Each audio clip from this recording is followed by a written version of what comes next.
इस वक्त हम लोग बैराना के मोड़ चौराहे पर हैं और ये है सृष्टि हॉस्पिटल। आप लोग जानते होंगे कि जैसा कि आई फ्लू नाम का जो रोग है बहुत ज़्यादा चरम पर है।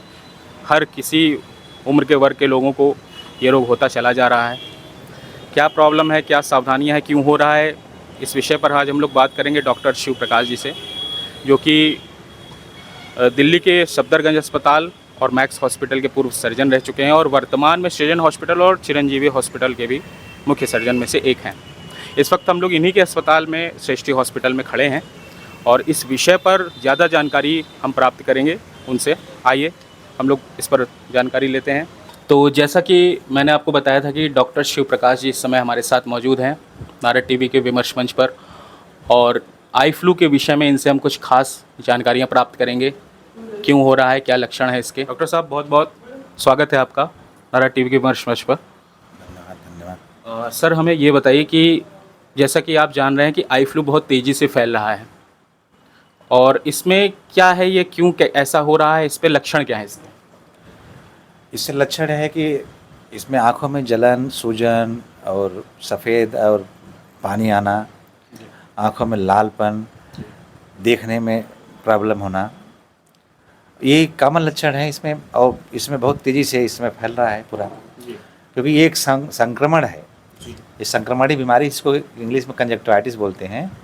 ये आँख की जो सफ़ेद वाला पोर्शन होता है, जिसको हम कंजक्टिवा बोलते हैं, उसमें संक्रमण होने की वजह से उसमें सूजन आती है, जिसकी वजह से थोड़ा आँखों में दर्द, रेडनेस, पानी आना, और ये कॉमन समस्या है। और कभी कभी किसी को देखने में थोड़ा सा समस्या आती है। और सफ़ेद रंग का, जिसको हम लोग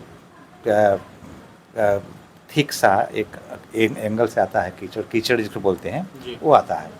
और इसका फैलने का मेन कारण है कि जो बेसिकली बरसात का मौसम में जो नमी होती है, जिसकी वजह से वायरस और बैक्टीरिया और एलर्जिक डिसऑर्डर, ये तीनों का कम्बिनेशन होता है। तीनों भी हो सकते हैं, वायरल भी हो सकता है, बैक्टीरियल भी हो सकता है और एलर्जिक भी हो सकता है।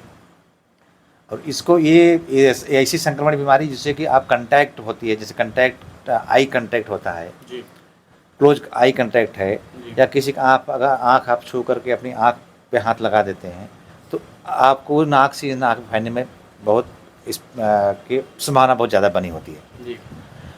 तो इसको आप ऐसी चीज़ों से बचना है, संक्रमण रोकना है, तो आप रेगुलर पूरा प्रिकॉशन लीजिए।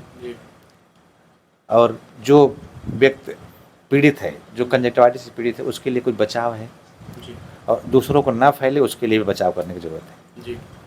तो सर, ये जो आई फ्लू फैल रहा है धीरे धीरे, क्या इसे कोरोना की तरह ले सकते हैं? कोरोना के जैसा क्या संक्रमण है क्या ये? नहीं, ये नमी जब इसमें नमी बहुत है, इस समय ह्यूमिडिटी बहुत ज़्यादा है, तो ये इसी सीजन में ज़्यादातर हमने देखा है कि बहुत दिन पहले की बात है, ये जब आता है तो जैसे ये बहुत स्पीड से फैलता है। कुछ दिन के लिए लिमिटेड होता है, 5-7 दिन 6 दिन के लिए ये फैलता है। तो और इसमें ज़्यादा खाली प्रिकॉशन लेने से ही ज़्यादा, अगर वायरल है, एलर्जिक है, तो कुछ दवा ववा डालना पड़ता है, तो उससे ठीक हो जाते हैं लोग। और इस फैलने के लिए आपको पूरा प्रिकॉशन लेना पड़ेगा। आप दूसरों को भी बचाएं और अपने आप को भी बचें, और इसको फैलने से भी रोकें। तो क्या इसका जो बैक्टीरिया है वायुमंडल में है क्या? ये नमी की वजह से आप आप किसी से कंटैक्ट, आप रोज़मर्रा की चीज़ों में आप इतने गैदरिंग, इतनी भीड़ में आते जाते रहते हैं, किसी न किसी को उसमें लक्षण रहता है। आप वहाँ टच होती है, एक दूसरे से बॉडी आती है, उसमें वो अपना आँख छू के पता नहीं कहाँ कहाँ हाथ लगाता है, आपके हाथ में टच हुआ तो आप अपना हाथ आके छू लेते हैं। और आसपास जैसे वायरल बीमारियां हैं, तो आसपास अगर क्लोज कंटैक्ट रहेंगे तो आप ज़्यादा चांस होता है होने का। और अदरवाइज ऐसी कोई एंडेमिक पैंडेमिक बीमारी नहीं है। अब जैसे किसी को अगर आई फ्लू हो गया है और उसको हम देख रहे हैं, तो क्या देखने से भी हो जाता है क्या? क्लोज कंटैक्ट से हो सकता है। क्लोज कॉन्टैक्ट, कितने दूर कॉन्टैक्ट होना चाहिए? कोई क्लोज कंटैक्ट मतलब कि आप यू हैव टू, मतलब आपको कुछ दूरी बना कर रखनी पड़ेगी, मतलब 2 फीट 3 फीट तो आप बना कर रखिए दूरी। अब आई कंटैक्ट तो ऐसा नहीं है कि आप लिप टू लिप, आप आई टू आई, ऐसा तो कोई बोलना ही कि आई कंटैक्ट, मतलब क्लोज कंटैक्ट। आई टू आई कोई कंटैक्ट डायरेक्ट तो होगा नहीं।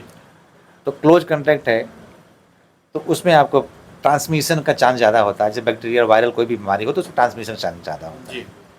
तो जैसे सर मान लीजिए अगर कोई चश्मा लगाया, जैसे मैंने ही चश्मा लगाया है, और किसी को आई फ्लू है, अगर मैं खड़ा हूँ तो क्या चश्मे से उसकी बचाव होगा, जैसे मैं चश्मा लगाया हुआ हूँ तो चश्मे से उनको बचा होगा, क्योंकि अगर उनको आई फ्लू है, उनको जी। पेन हो रहा है, उनको ब्लरिंग है, या टीयर आंसू निकल रहे होंगे उसको, जी।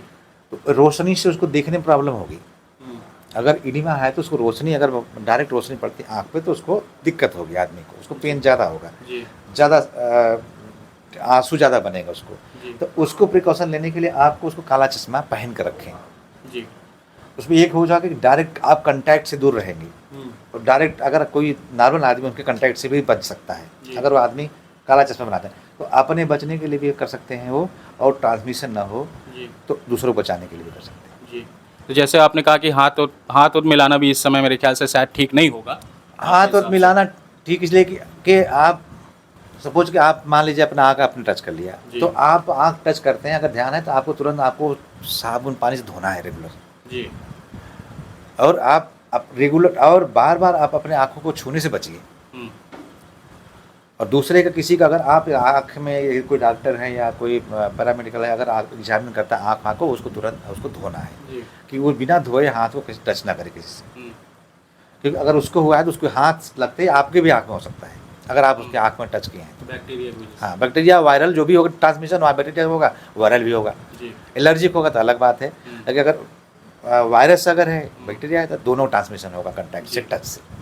तो इस हिसाब से तो फिर मेरे ख्याल से जैसे कोरोना में हम लोग सैनिटाइजर लेके घूमते थे, तो वैसे ही रखना पड़ेगा अब शायद सैनिटाइजर। नहीं, एयरबॉर्न तो ये नहीं होता। एयरबॉर्न के जैसे उसमें हम कोरोना में जो फेज आया था उसमें एयरबॉर्न हो रहा था, कि आप पूरे आप फील्ड में हैं, भीड़ में हैं, तब आपको पूरा ट्रांसमिशन, हॉस्पिटल के अराउंड कहीं भी आप जा रहे हैं तो ट्रांसमिशन हो रहा था, वो एयरबॉर्न हो चुका था। इसमें है कि क्लोज डायरेक्ट कांटेक्ट है तो आपको होने के चांस ज़्यादा होते जी। हैं। आप प्रिकॉशन लेते हैं आप, तो आप बचने के, आप पूरी संभावना है कि आपको नहीं होना चाहिए। और अगर किसी को हो जाता है जैसे, तो फर्स्ट ऑफ ऑल उसे क्या करना चाहिए? फर्स्ट ऑफ ऑल आदमी को क्या चाहिए कि उसको कि हल्का, उसको ठंडे पानी से, हल्को से, ज़्यादा चिल्ड नहीं, ज़्यादा गर्म नहीं, आँखों को रेगुलर धोते रहें, चश्मा लगा के रखें, टीवी देखने से बचें, बार बार आँखों को हाथ से छूने से बचें, और अगर ज़्यादा दिक्कत हो रही है, देखने में ज़्यादा समस्या हो रही है, तो आप डॉक्टर की सलाह अवश्य लें। जी। तो इसमें क्या कोई घरेलू उपचार नहीं कर सकते, कुछ दवाएं वगैरह नहीं डाल सकते प्राइमरी लेवल पर? प्राइमरी लेवल पर आप घरेलू उपचार तो आँख के लिए तो ऐसी नाजुक चीज़ है कि आँख के लिए घरेलू उपचार नहीं, इसमें हम मान लो प्रिस्क्राइब नहीं करते कि घरेलू जी। को उपचार किया जाए। जी। इसमें है कि बाज़ार में एंटीबायोटिक है, तो अगर डॉक्टर सलाह से एंटीबायोटिक लेते हैं जी। तो आप मॉक्सिफ्लॉक्सासिन जी। आई ड्रॉप आता है, आप उसको रेगुलर 1-2 बूंद दोनों आँखों में डालते रहिए। जी। 5 से 6 दिन में, ये इसका ड्यूरेशन है 5 से लेकर 7 दिन तक। ये अगर सेकेंडरी इन्फेक्शन आँखों में ना हो, वायरल है, एलर्जिक है, तो सेकेंडरी इन्फेक्शन ना होने पाए, तो उसके लिए प्रिकॉशनली आपको एक एंटीबायोटिक आपको डालते रहिए। और दिक्कत है तो डॉक्टर की सलाह लेकर तब एंटीबायोटिक डालिए, और घरेलू उपचार से आँखों में बचिए। अच्छा। क्योंकि ज़्यादातर लोग क्या करते हैं, डॉक्टर पास जाने से बचते हैं, घर में ही गुलाब जल डाल लिया, कुछ भी कर लिया। हाँ, गुलाब जल आप डाल सकते हैं, लेकिन गुलाब जल वहीं कि डॉक्टर की सलाह लीजिए कि आप रेगुलर हाथों को साफ करके डालिए, जी। कि दूसरा आदमी कोई कंटेक्ट ना कर जाए, आप आँख, अपने आँख में अपना आँख टच कर जाए, दूसरा आँख छू जाए। जी। तो आप गुलाब जल से आप आँखों को ठंडा रहेगा, गुलाब जल आप डाल सकते हैं, घरेलू उपचार में ही है, और कोई चीज़ें नहीं आप कर सकते हैं। बट जी, आपका हाथ आपको पूरी तरह से सैनिटाइज करना पड़ेगा, आपको डालने से पहले, या किसी डलवा रहे हैं तो प्रिकॉशन लें कि आपका आँख छूने के बाद किसी और का हाथ ना छुए, और हाथ अपना सैनिटाइज कर लें या धो लें बढ़िया साबुन से। जी। कुछ लोगों का ये भी कहना है कि ये बहुत ज़्यादा मोबाइल देखने से भी हो रहा है। मोबाइल देखने से तो नहीं इसका कोई ऐसा डायरेक्ट इसका असर नहीं। मोबाइल देखने से स्ट्रेन तो खुद पड़ता है आंखों पे, रेडनेस तो स्वाभाविक से है कि बहुत ज़्यादा, अगर थोड़ा विजन अगर जिसका नहीं है, बहुत ज़्यादातर इतने मोबाइल बहुत देर देखते हैं, इसीलिए मतलब, और अगर कंजक्टिवाइटिस है तो थोड़ा सा उसमें बढ़ने का चांस ज़्यादा होता है, या प्रोग्रेस उसका और होगा, ठीक होने के बजाय थोड़ा सा वो ड्यूरेशन उसका लंबा हो जाएगा, अगर आप टीवी देखते हैं या मोबाइल देखते हैं। जी। तो ये सर जो वायरस है, ये सबसे ज़्यादा किस उम्र के लोगों को अफेक्ट कर रहा है? ये किसी भी उम्र के लोगों को, जी। जैसे बच्चे हैं तो प्रिकॉशन नहीं लेते, बच्चे आपस में खेलते रहते हैं, जी। और वो प्रॉपरली अपने को सैनिटाइज नहीं कर पाते, हाथ नहीं कर, तो उनमें ज़्यादा चांस होता है। बड़े लोग अब थोड़ा प्रिकॉशन लेते हैं, थोड़ा अवेयरनेस होती है उनमें, तो थोड़े से बचने के चांस होते हैं। तो इस बारे में आप और क्या राय देना चाहेंगे कि जैसे आजकल की जनरेशन क्या कहना चाहेंगे? बहुत सारे लोग, सबसे ज़्यादा आजकल मोबाइल देखने का चलन है, आंखों का विज़न इससे भी लोगों का जा रहा है। ये तो हम इसके लिए बहुत क्या ये कहना तो हम चाहेंगे?